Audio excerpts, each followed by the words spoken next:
بسم اللہ الرحمن الرحیم، السلام علیکم ورحمۃ اللہ وبرکاتہ۔ امید ہے کہ آپ خیر و عافیت سے ہوں گے۔ اچھا، گزشتہ سبق ہم نے جو بنیادی طور پہ پڑھا تھا قرآن پاک سے، امید ہے کہ اس کی مشق بھی کی ہوگی کہ سیٹھی والے حروف اور نرم حروف دو چیزوں کا بہت استعمال ہے، ایک تو نرم حروف کا اور دوسرا سیٹھی والے حروف کا۔ مخرج نمبر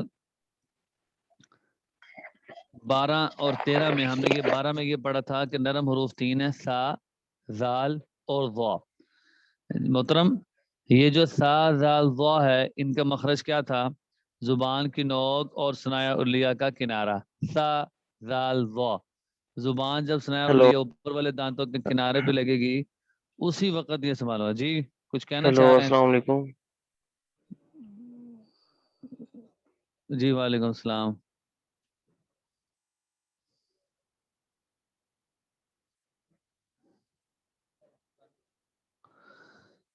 تو زبان کی نوک اور ثنایا علیہ کا کنارہ، اس سے سا، زال، ضا یہ 3 حروف نکلتے ہیں نرم۔ پھر اسی طرح 14 مخرج یہ تھا زا، سین اور صاد، کہ یہ 3 حروف ایسے ہیں کہ جن کی ادائیگی کے وقت آواز میں سیٹھی پیدا ہوگی، زا، سین اور صاد۔ زبان کی نوک اور نیچے والے دانتوں کا کنارہ اور کچھ حصہ اوپر والے دانت پہ، دونوں کا اس میں دخل ہے، زا، سین اور صاد۔ اچھا، آج جو ہم پڑھیں گے وہ حروف جن کی ادائیگی ہونٹوں کے ساتھ ہوتی ہے۔ دیکھیں، حروف تہجی کے کچھ حروف ایسے ہیں، ہم نے یہ کہا تھا کہ ہم یہ جو تجویز شروع کر رہے ہیں یہ ذہن میں رکھیں کہ آپ الف سے آپ نے شروع کی ہے، الف، با، تا، ثا، پھر پورے حروف تہجی کی مشق ہو جائے گی۔ اس کے بعد ہم ایک ایک کو تجوید کے ساتھ پڑھ کے پھر ان کی جو مشق ہے وہ بھی ساتھ کریں گے، چاہے وہ ہمیں مشق قاعدے سے کیوں نہ کرنی پڑے، وہ ہم کریں گے انشاءاللہ، ٹھیک ہے۔ بعض حروف ایسے ہیں جن کی ادائیگی دانتوں کے ساتھ ہے، بعض حروف ایسے ہیں جن کی ادائیگی حلق کے ساتھ ہے، جیسے ہم نے قاف کا پڑھا تھا، زبان کی جڑ اور اوپر کا تعلق، اس سے زبان اس کا دانتوں کے ساتھ کوئی لنک نہیں۔ بعض حروف ایسے ہیں کہ جن کی ادائیگی کے تعلق گلے کے ساتھ ہے، ہم نے کہا تھا وہ حروف حلقی ہیں، حمزہ ہا، عین ہا اور غین خا۔ اب ہم وہ حروف پڑھیں گے کہ جن کی ادائیگی کا تعلق ہونٹوں کے ساتھ ہے، ان کو بنیادی طور پہ حروف شفویہ کہتے ہیں۔ شفتن عربی میں ہونٹ کو کہتے ہیں، کہ یہ وہ حروف ہیں کہ جن کی ادائیگی ہونٹوں کے ساتھ ہوگی، ٹھیک ہے۔ اس میں مخرج نمبر 15 ہم پڑھیں گے، آپ یہ دیکھ لیں، جو آپ کے سامنے کتاب کھلی ہے اس کو بھی دیکھ لیں۔ مخرج نمبر 15 کیا ہے؟ اوپر والے 2 دانتوں کا سرا اور نیچے کے ہونٹوں کا اندرونی حصہ، اس سے فا نکلتا ہے۔ اچھا، آپ فا کو جب ادا کر کے دیکھیں گے نا تو آپ کو خود ہی اندازہ ہو جائے گا کہ فا کا یہ مخرج، حمزہ فا زبر اف، اف، اوپر والے دانت اور نیچے والے ہونٹ، بس۔ تو فا کا مخرج کیا ہوگا؟ اوپر والے دانت اور نیچے والے ہونٹ، اس سے فا ادا ہوگا، ٹھیک ہے۔ ہاں، اب اگر ہم فا کو مخرج کے ساتھ ادا کریں گے پھر تو ٹھیک ہے، ورنہ یہ فا پا ادا ہو جائے گا، پیل ہو جائے گا، فیل کی جگہ، ٹھیک ہے۔ تو اس لیے فا کا مخرج کیا ہوا؟ اوپر والے دانت اور نیچے والے ہونٹوں کا اندرونی حصہ، فا اس سے ادا ہوتا ہے۔ پھر اسی طرح اس کے ساتھ ساتھ 2-3 حروف ہیں مخرج نمبر 16 میں، با، میم اور واو، با، میم اور واو۔ یہ یاد رکھیں کہ با دونوں ہونٹوں کے تری والے حصے سے ادا ہوتا ہے، با، با، حمزہ با زبر اب، تبت یدا، ہمارے دونوں ہونٹوں کا جو تری والا حصہ ہے یا اندرونی جو حصہ ہے اس سے با ادا ہوتا ہے۔ اچھا، اس کے ساتھ ساتھ میم کی ادائیگی ہونٹوں کے خشکی والے حصے سے، کیونکہ میم کو ادا کرتے وقت آپ کے جو ہونٹ ہیں وہ تھوڑی سختی کی طرف مائل ہوتے ہیں اور ایسے بند ہوتے ہیں، اس لیے ہم کہتے ہیں کہ اس کی ادائیگی ہونٹوں کے خشکی والے جگہ سے ہے۔ میم، میم ہو رہا ہے نا ایسا، میم، با اور میم، تو یہ دونوں میں فرق ہو گیا کہ با کی ادائیگی تو ہونٹوں کے اندرونی حصے سے ہے یا تری والے حصے سے ہے، اور میم کی ادائیگی دونوں ہونٹوں کے خشکی والے حصے سے ہے، ٹھیک ہے۔ اسی طرح جو اگلا اس کے ساتھ ہی ایک اور چیز وہ ہے واو، واو، واو، واو کی ادائیگی دونوں ہونٹوں کو گول کرنے سے ہے، بس، یعنی کا تعلق ہونٹوں کے دونوں ہونٹوں کو گول کرنے سے۔ اب یہ آواز دونوں ہونٹوں کا گول کرنا یہ پیش میں بھی ہوگا واو میں بھی ہوگا. اچھا قرآن پاک سے اگر ہم اس کی مثالیں دیکھیں، قل ہو اللہ قل ہو اللہ قل ہو اللہ، اب یہاں پر پیش بھی آ گئی اور واو بھی آ گیا. تو اتنا زیادہ بھی گول نہ کریں کہ ادائیگی عجیب سے ہو جائے، اور بالکل بھی گول نہ کرنا یہ بھی ٹھیک نہیں ہے. درمیان قل ہو اللہ، کہ ادائیگی کا اندازہ ہو کہ اس نے واو ادا کیا ہے، قل ہو اللہ. تو آج کے جو ہم نے مخرج پڑھے ہیں کہ وہ مخارج، وہ حروف، حروف تہجی کے ہم کہہ لیں، وہ حروف کہ جن کی ادائیگی ہونٹوں کے ساتھ ہوتی ہے، وہ چار ہے: فا، با، میم اور واو. فا کی ادائیگی کیا ہے کہ اوپر والے دانت اور نیچے والے ہونٹ، نیچے والے ہونٹوں کا اندرونی حصہ، اس سے فا ادا ہوتا ہے. اسی طرح اگر ہم با کو ادا کریں تو با ادا ہوتا ہے دونوں ہونٹوں کے تری والے حصے سے. اور میم کہاں سے ادا ہوتا ہے؟ دونوں ہونٹوں کے خشکی والے حصے سے. پھر اسی طرح اگر ہم واو کو ادا کرتے ہیں کہ واو کو ادا کرتے وقت دونوں ہونٹوں کا گول ہونا ضروری ہے، دونوں ہونٹوں کے گلائی والے حصے سے. آخری بھی ہم مخرج پڑھ ہی لیتے ہیں، آج ہے ٹائم. اچھا اب یہ ہو گیا کہ ان کے تعلق، کئیوں کا تعلق کس کے ساتھ ہے؟ گلے کے ساتھ، کئیوں کا ہونٹ کے ساتھ. ایک حرف ایسا ہے جس کا تعلق ناک کے ساتھ بھی ہے، ناک کے ساتھ ہے، وہ کون سا ہے؟ غنہ. غنہ، ہاں، ہم اس کو خشوم کہتے ہیں.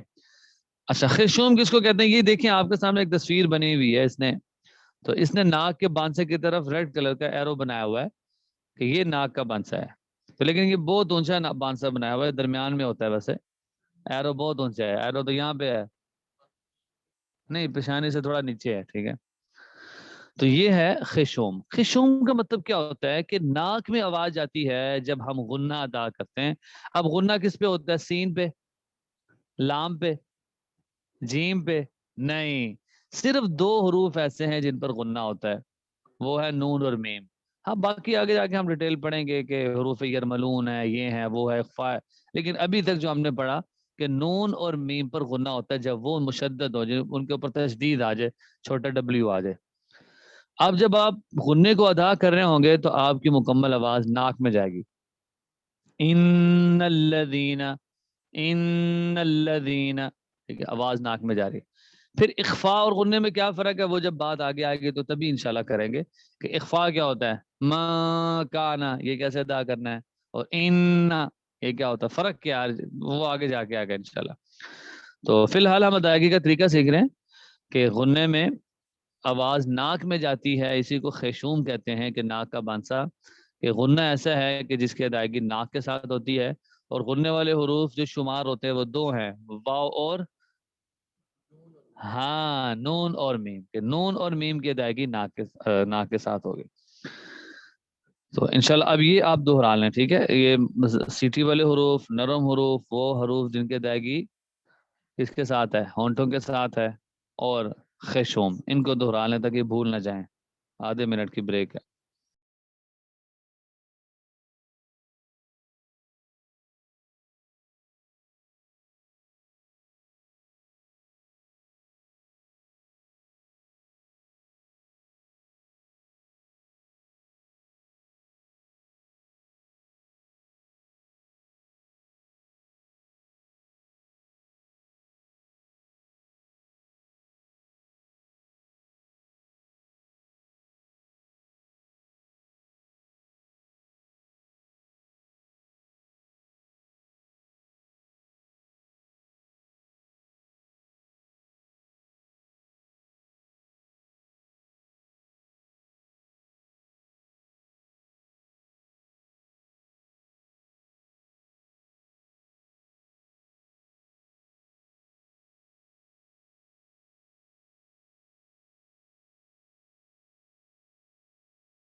جی امید ہے کہ آپ نے دہرا لیا ہوگا. اگر کوئی پوچھنی ہو بات خشوم اور ہونٹوں والے حروف کی ادائیگی تو وہ پوچھ سکتے ہیں، انشاءاللہ ان کا جواب دے دیا جائے گا. کسی کو کوئی بات سمجھ نہیں آئی تو ابھی ہم اجرا کی طرف آتے ہیں، مشق کرتے ہیں.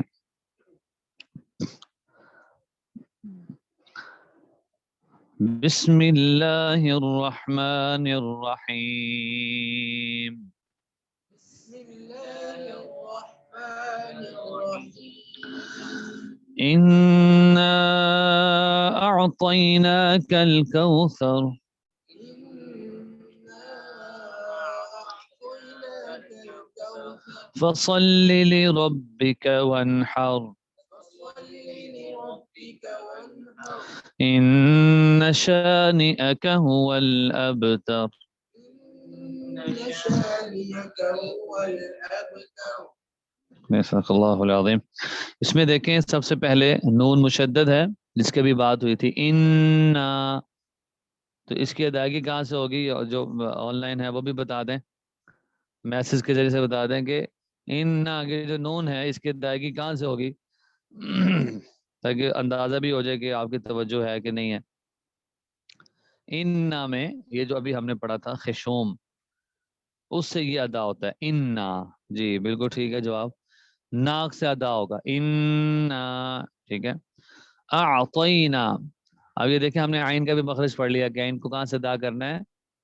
گلے سے، ٹھیک ہے. اعطینا، جی جی بالکل سب کا جواب ٹھیک ہے، جزاک اللہ. اعطینا اور تو موٹے ہونٹوں کا. کوثر پڑھیں گے یا کوثر پڑھیں گے؟ کوثر، بالکل، کیونکہ یہ سین نہیں ہے، یہ سا ہے. کوثر، کوثر. اگر کوئی غلطی ہے تو اس کو ٹھیک کر لیں گے ہم. انا اعطیناک الکوثر، کہ یہ نرم حروف میں سے ہے. فصلی لی، اس میں سواد موٹے حروف میں سے فصلی لی، سو لہٰذا فصلی پڑھنا ٹھیک نہیں ہے. ہاں اس میں دو چیزیں ہیں، سواد سیٹھی بھی ہے اور موٹا بھی ہے. اب اس کو فصلی پڑھنا ٹھیک ہوگا؟ نہیں، وہ سین نہیں ہے کیونکہ سین نہیں ہے. اب سین اور سواد میں کتنا فرق، لہٰذا اس کو آپ موٹا کرنا ہے. فصلی لربک وانحر ان شانئک، اس میں بھی نون میں بھی ہاں نون مشدد. شانئک هو اب دیکھیں ہوول میں بھی کیا آ گیا، پیش ہے اور واو ہے. اب ان دونوں کو بھی ہم نے کیا کرنا ہے، واو کی ادائیگی دونوں ہونٹوں کے گول سے ہوتی ہے. ہوول ابتر، ٹھیک ہے جی. اس کو پڑھ لیں آپ، دے دیں موبائل کو. ایک منٹ آپ موبائل میں پڑھ لیں، باقی بھی سن لیں.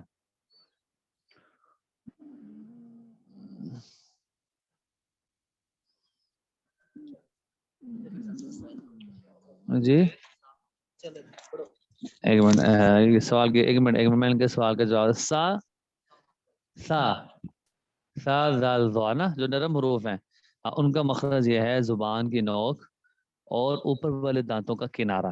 اس سے یہ تین حروف جو نرم ادا ہوتے ہیں، سا زال زوا. ٹھیک ہے جی آپ پڑھ لیں. بسم الله الرحمن الرحيم إنا أعطيناك الكوثر فصل لربك وانحر إن شانئك هو الأبتر. صدق الله العظيم. بسم الله الرحمن الرحيم إنا أعطيناك الكوثر فصل لربك وانحر إن شانئك هو الأبتر.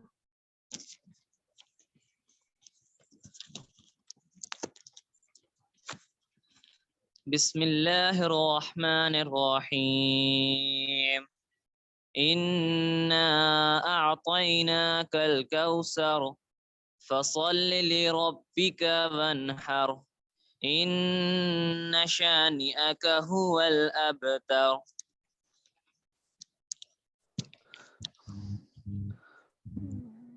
جی جزاک اللہ. جی آپ میں سے بھی کوئی سنا دے. سورۃ الکوثر زیادہ پڑھی جانے والی سورت ہے، عام طور پہ نمازوں میں بھی پڑھی جاتی ہے، مختصر ہے، جب جلدی ہو تو یہ چھوٹی صورتیں پڑھ لی جاتی ہیں. جی سنا لیں جی.